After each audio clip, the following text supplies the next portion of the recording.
사실 이거를 제가 어디 가서 말씀은 안 드렸던 것 같아요. 근데 지금 쪼이님이 물어보시니까 네.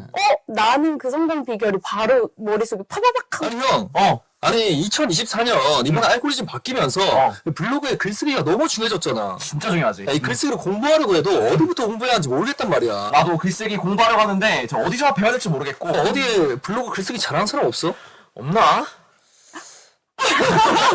그래서 오셨습니다. 아, 반갑습니다. 반갑습니다. 그렇게 이제 블로그 글쓰기를 잘한다고 소문이 났던데. 소문이 났어요. 어디까지 났나요? 저한테 들릴 정도로 네. 사실 저는 이제 블로그를 3년 동안 하고 있는데 아직까지도 뭐 브랜딩 블로그의 글쓰기 이런 거는 잘 모른단 말이에요. 네. 오로지 그냥 돈만 되는 수익화 블로그를 쓰고 있어요. 그래서 너무 궁금했어요. 사실 형은 지금 또 잘하고 있긴 한데 저는 아직도 이 부분에 공부를 좀 덜 되다 보니까 네. 너무 어렵더라고요. 도대체 이 브랜딩 블로그란 무엇인가요? 그냥 제가 생각했을 때 브랜딩이란 말 자체가 어려운 것 같아요, 사실. 일단 부담스러워. 그러니까 일단 영어니까. 그쵸. 너무 어렵지. 그리고 자꾸 나한테 브랜드가 되래. 네. 이러니까 너무 어렵다고 느껴지는 것 같아요. 맞아요. 그냥 나의 이야기를 한다. 나의 이야기를 한다. 그럼 그냥 제가 뭐 방에서 뭐 밥 먹거나 네. 이런 거 하는 것도 뭐 브랜딩이 되는 건가요? 그냥 밥 먹는 건 안 되죠. 내가 왜 밥 먹는지. 나에 대한 스토리를 하나도 안 쓴 사람. 네, 네, 그런 네, 사람들은 네, 네. 어떻게 접근을 해야 하는 게 쉬울까요? 일단 많은 사람들이 무언가를 쓰려고 시작하면 대단한 걸 쓰려고 하시는 것 같아요. 그러니까 일단 시작이 안 돼. 시작이 안 되고 힘이 들어가고 그러니까 포기하게 되는 사태가 되게 많이 발생을 하잖아요. 그래서 저도 사실은 뭐 작정하고 내가 브랜딩 블로그를 키워야겠다 이렇게 시작한 건 전혀 아니었어요. 그냥 답답했었어요. 회사를 다니는데 어느 순간 답답한 거예요. 아마 저 같은 사람들도 되게 많을 거예요. 블로그를 시작하시는 많은 분들이 회사에서 벗어나서 또 뭔가를 해보고 싶다 이런 분들이 되게 많잖아요. 맞아요. 일단 이 일을 하다 보면은 돈도 조금 더 벌고 싶고 뭔가 계속 소속감이 있다 보니까 네. 답답하게 있고 직장에서 아무 말도 못 하잖아요. 저도 처음에는 그렇게 시작했어요. 내가 회사가 너무 답답해. 사실 임금님 귀는 당나귀 귀였거든요. 근데 블로그에다가 하소연을 하기 시작한 거죠. 근데 답답함을 토로하기 시작하다 보니까 사람들이 거기다 공감을 해주는 거예요. 어떻게 그럴 수가 있죠? 내 답답함을 토로했는데 모르는 사람이 본 다음에 공감을 한다고요? 왜냐면 사실 우리가 살아가는 삶이 네. 되게 평범하기 때문에 우리는 그게 특별하지 않다라고 생각하는데 평범하기 때문에 모든 사람이 공감을 일으킨다고 보고요. 이야기에서 제일 중요한 포인트는 저는 공감이라고 봐요. 근데 그 공감은 대단한 사람한테 나타나지 않아요. 예를 들면 주원구 PD님이 얼마 전에 나오셨더라고요. 근데 그분이 막 되게 열심히 막 이야기를 했는데 머릿속에 자꾸 무슨 생각이 드냐면 너니까 했지. 그러니까 뭐 뭐든 할 수 있지. 합리화가 되기 시작하잖아요. 이 사람의 이야기를 물론 대단한 사람이니까 귀 기울여 듣기는 하지만 공감이 되기는 어렵거든요. 저처럼 평범한 사람들의 이야기들은 공감이 너무 되는 거죠. 나도 그랬는데. 굉장히 그렇죠. 늦게 시작했다고 제가 알고 있거든요. 네, 맞아요. 혹시 시작한 시기가 언제인지 들어볼 수 있을까요? 저는 37에 처음 블로그 글을 쓰기 시작했어요. 지금은 얼마 정도 되셨어요? 지금 그럼 나이가 어려 보이고 싶은데 6년 차. 6년 차. 오래된 거 아니에요? 블로그를 처음 시작하실 때 네, 쉽지 네, 않으셨을 것 같은데 네. 이렇게 내 이야기를 하면서 네. 공감을 얻고 네. 그 과정에서 어떤 일들이 있었는가 조금 한번 들어보고 싶어요. 저는 일단 회사를 나오고 싶다는 그 생각에서 출발을 했어요. 그런데 벗어나려고 하면 내 돈을 벌어야 되는 거예요. 왜냐면 이제 남편이 그냥 무작정 내가 때려친다고 하면 이제 노를 외칠 거 아니에요? 너 지금 애도 있고 너 지금 정신이 있냐 없냐부터 이제 뭐 그동안 벌었던 것들의 소비 생활도 있고 네. 하다 보니까 많은 분들이 나올 수는 없을 것 같은데 내가 이게 돈이 되면 나올 거야 라고 생각을 하시잖아요. 그래서 이제 일단 처음에는 사실 뭐 돈이 될 거야 막 이런 고민을 했던 게 아니라 답답함을 토로했는데 반응이 있네? 그러면 내가 이거를 좀 해볼까? 라는 마음을 먹기 시작한 거죠. 돈을 벌어야 되는 거예요. 근데 자본주의에서 돈을 버는 방법이 뭘까를 그때 처음 생각해 봤어요. 특이하다고 생각되는 게 6년 전이면 블로그로 돈 번다는 생각을 네. 거의 못 하지 않을까요? 근데 저는 그때는 그냥 내가 회사를 나와서 돈을 벌고 싶어. 그러니까 블로그에 포커스를 맞췄던 게 아니라 나는 돈을 벌어야 되는데 자본주의에서 돈을 버는 방법이 뭐지? 를 봤더니 그냥 되게 심플하게 3단계인 거예요. 만든다, 판다, 산다. 엄청 심플하네요. 근데 이제 만든다를 생각해봤더니 저는 만들어 본 적이 없는 거예요. 네네. 늘 사본 사람인 거예요. 좋은 거 있으면 사고 이게 관점을 바꾸는 게 되게 어려운 거예요. 만든다로 봤을 때도 다시 두 가지로 나뉘어지더라고요. 내가 제품을 만들거나 서비스를 만들거나. 근데 제품을 만들려고 봤더니 이건 커머스잖아요. 네. 돈이 너무 많이 드는 많이 거예요. 들죠. 나는 돈을 벌어야 되는데 써야 돼.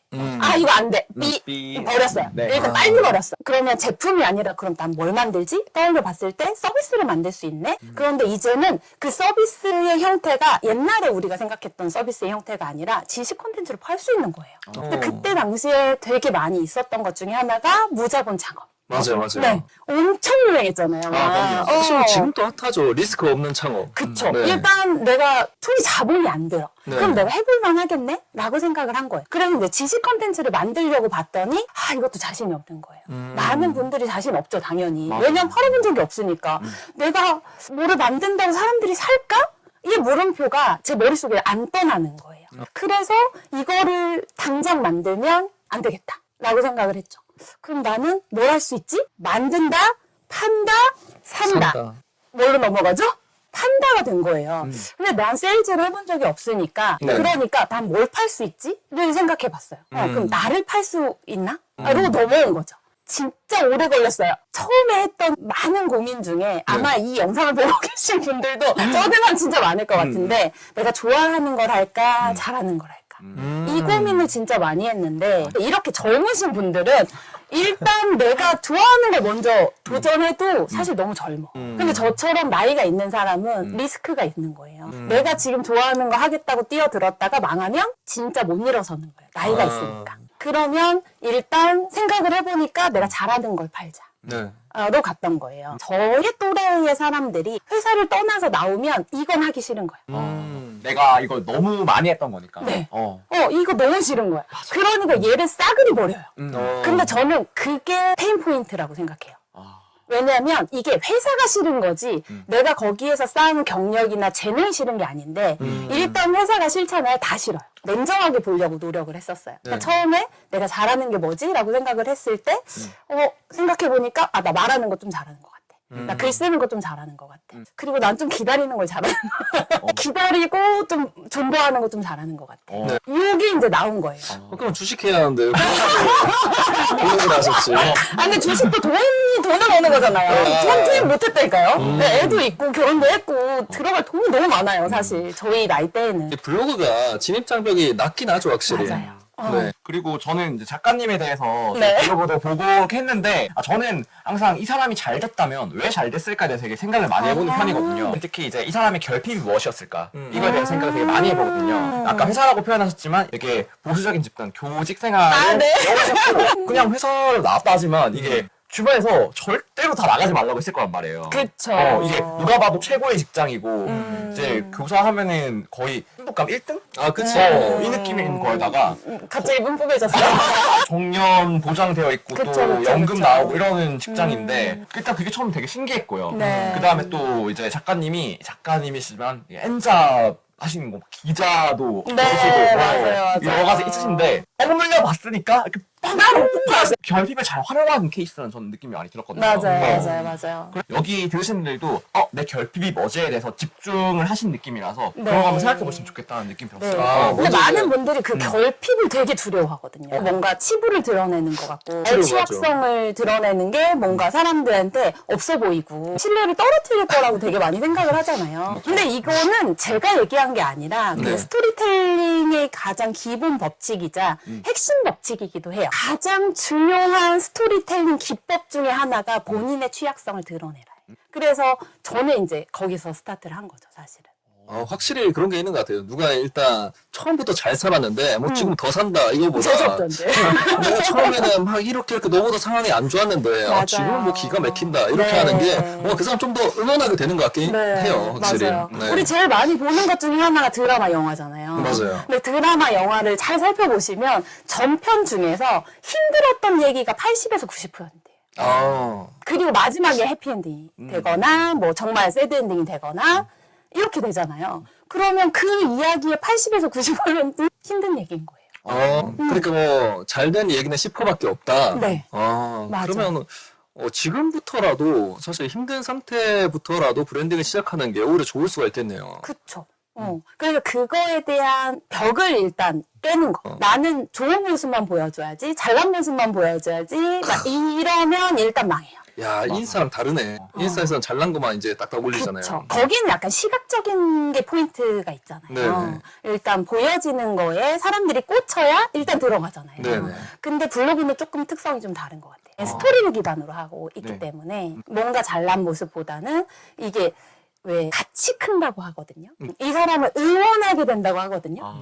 이게 드라마를 이야기해 주시니까 너무 잘 와닿는 게 드라마도 그냥 시작부터 부자가 나와서 부자가 잘 살았다면은 그거 누가 봐. 다 망하잖아. 내가 못하고 잘하고 싶다는 이야기부터 잘해가는 그 과정을 보여주는 것이 이제 작가님이 그쵸, 생각하시는 그쵸. 브랜드 블록의 기본인 네, 거구나. 베이스가 아. 되는 거죠. 근데 맞아요, 이런 궁금증이 생기는데 네. 사실 제가 생각하는 브랜딩 블로그는 처음에 약간 그런 기모으는 시간이 좀 길다라고 생각이 든단 말이에요. 그쵸. 어느 정도 수익화 할 때까지가 좀 네. 수익화 블로그보다는 조금 길다. 그러니까 네. 버티기가 힘들다. 맞아요. 이런 생각이 좀 드는 부분인데 근데 그 부분 인정해요. 아, 인정하시나요? 네. 바로 인정. 되게 내가 잘 될 때까지 기다리는 기간이 길다라고 생각을 하거든요. 그리고 많은 사람들이 내가 제품이나 서비스를 할 때 내가 완성된 상태에서 얘를 꺼내놔야 된다고 생각을 하더라고요. 그러니까 이 기간이 너무 길어지는 거예요. 근데 역으로 지금 질문을 주시니까 떠오른 생각인데 네. 그럼 나는 왜 브랜딩 블로그를 하면서 빠르게 성과를 낼 수 있었지? 를 떠올려 보니 치트키가 있었어요. 알려드릴까요? 저희만 알려주시면 안 돼요? 사실 이거를 제가 어디 가서 말씀은 안 드렸던 것 같아요. 근데 지금 쪼미님이 물어보시니까 네. 나는 그 성공 비결이 바로 머릿속에 파바박 하고 지나가는 거예요. 너무 좋아요. 그리고 혹시 여기에도 비결이 없는 비결인 건가요? 없네요. 생각해보니까 저희 좋아요. 최관사 대표님이 싫어하시겠는데? 근데 보통 우리가 아까 자본주의 사회에서 만든다, 한다, 산다. 네. 이 개념이잖아요. 네네. 근데 그 개념을 만든다, 판다에서 체인지를 했어요.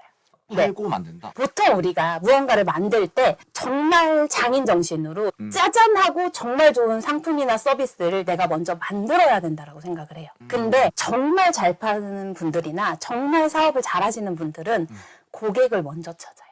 팔 사람을 먼저 찾거든요. 네. 니즈를 먼저 찾거든요. 네. 근데 생각을 해보니까 저는 이걸 이렇게 잘하니까 나 이런 서비스를 내놓을 거야 라고 스타트한 적이 단 한 번도 없어요. 오. 제가 스토리텔링을 막 해서 제 이야기를 쌓아갈 때 중간중간 정말 좋은 게 뭐냐면 사실 SNS의 최대 장점은 저는 피드백이라고 보거든요. 네. 댓글 피드백. 제가 글을 쌓아가면서 보니까 사람들의 니즈가 올라오는 거예요. 그거를 내가 뭐라고 하고 멈추지 않았어요. 그걸 발견하는 순간 이게 필요하다고?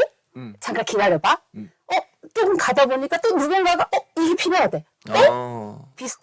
비슷하네? 3명 모였을 때 스타트를 걸었어요. 그러니까 일단 많은 분들이 뭐 지식 콘텐츠나 이런 걸 하시는 분들이 제일 힘들어하는 게 안 모이면 어떡하지? 내가 뭔가 서비스를 짜잔하고 준비했어. 아까 조금 전에 뭔가 블로그 강의 준비하시면서 600시간 강의를 찍었다고 하셨거든요. 맞아요, 맞아요. 네. 600분. 600분. 예를 들면 그런 거예요. 내가 600분을 정말 뼈를 갈아 넣어서 리소스를 집어 넣었어. 시간도 넣고 에너지도 넣고 돈도 넣었어. 아, 그죠. 네. 그래서 짜잔하고 홈페이지를 열어서 강의를 오픈했는데 네. 사람이 안 와. 맞아요. 이거 생각하고 만드신 거잖아요. 네, 근데 만약에 맞아. 구매자 1, 쭈니로 마음 아프죠, 혹시? 구매자 1 우리 엄마.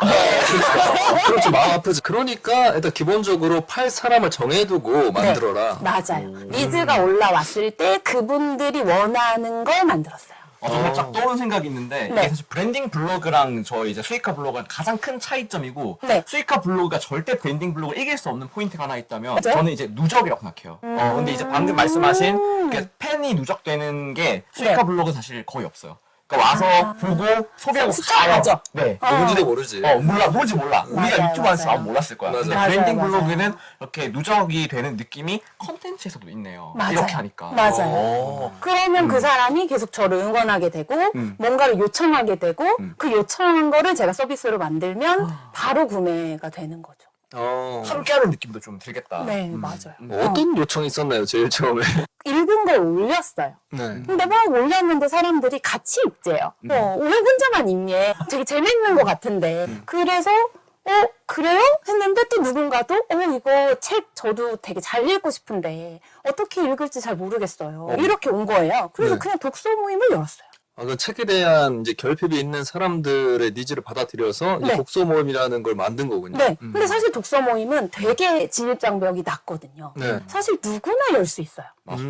누구나 책은 보잖아요. 눈은 달렸고 말은 할 수 있잖아요. 저는 뭐책 많이 보거든요. 네. 원피스나 뭐 나루토 이런 거 많이 와가지고. 뭐 전문가여야 한다거나 뭔가 지식이 정말 많아야 한다거나 이런 네. 게 아니라 우리 그냥 책 읽고 같이 얘기해요. 이건 누구나 할 수 있는 거예요.